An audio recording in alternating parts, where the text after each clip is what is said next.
Okay, this is for Raka Iswara, um, and basically this is kind of a critique for you. Now, the first thing that I would say right off the bat is that you need to kind of adjust your anatomy.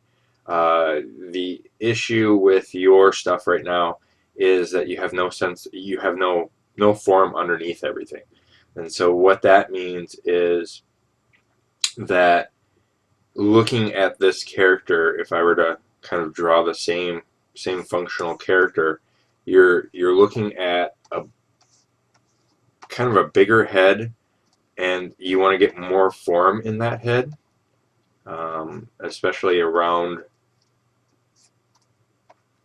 here. And that being said, you're gonna put more spine here, like so, and then the torso is going to come down, and you need to decide if you're going to do a profile or if you're going to show more of the back, because right now you're kind of trying to show both, actually all three sides. So if you're going to show the profile, then the shoulder is going to come down like so, um, like this, and it's going to end like this. And because if I see some of the back like so, if I'm going to see kind of that curve of that back like this, then what's going to happen is I'm going to see less of the breast and probably not even much of this one at all. So you need to understand that you're creating building blocks, and in perspective you won't see as much breast as you have, and you won't see as much back as you have. If you're doing that profile, you want to get that kind of feel going on. All right, so that's the first thing that I would say right off the bat.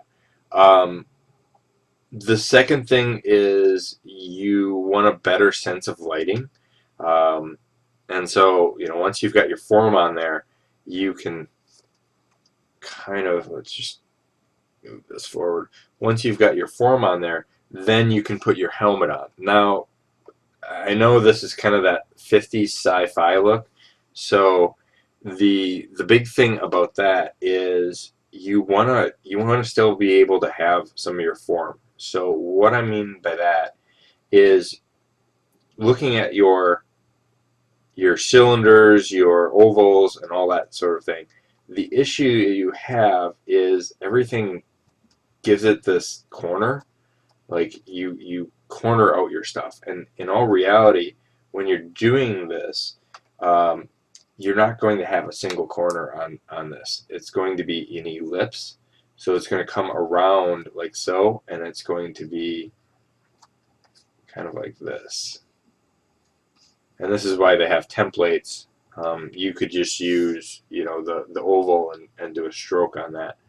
Um, so that's being said, and then again, you want more form. So I'm looking at this template here, and the problem is you have no matching counterpart. Like, this hole is a lot smaller than this hole, so you need to kind of adjust and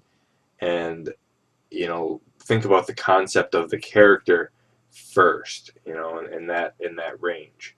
Um, and so that's another thing that I would work on. And then what you want to do is you want to work on your form, um, and your value. And now if I go and add in a black and white, um, the black and white basically shows me the form and value. Now the issue with this is that I'm seeing strictly this gray value. But if I take and I adjust the certain tonal values, you see how things start darkening up. And so what you want to do with this is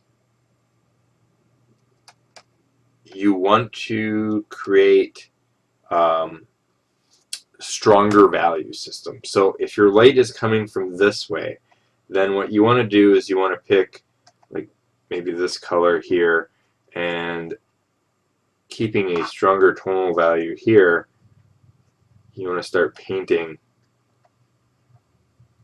And do you see how just by simply painting a little bit like this, you add a lot more depth into the character's face, into the character itself, and then you've got darks over here.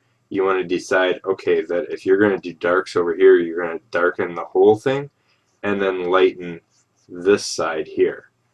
And it doesn't have to be super bright, but, and then if you're doing the matte finish, you don't need to add the highlights, but if you're adding highlights on there, you can simply add some subtle highlights like that, and that'll actually add a lot more. Same thing over here. You know, you've got the dark, and then in between the shadow, this is going to add in a significant amount of darks. Even with like adding in something like this, and that's going to sell your piece a little bit more.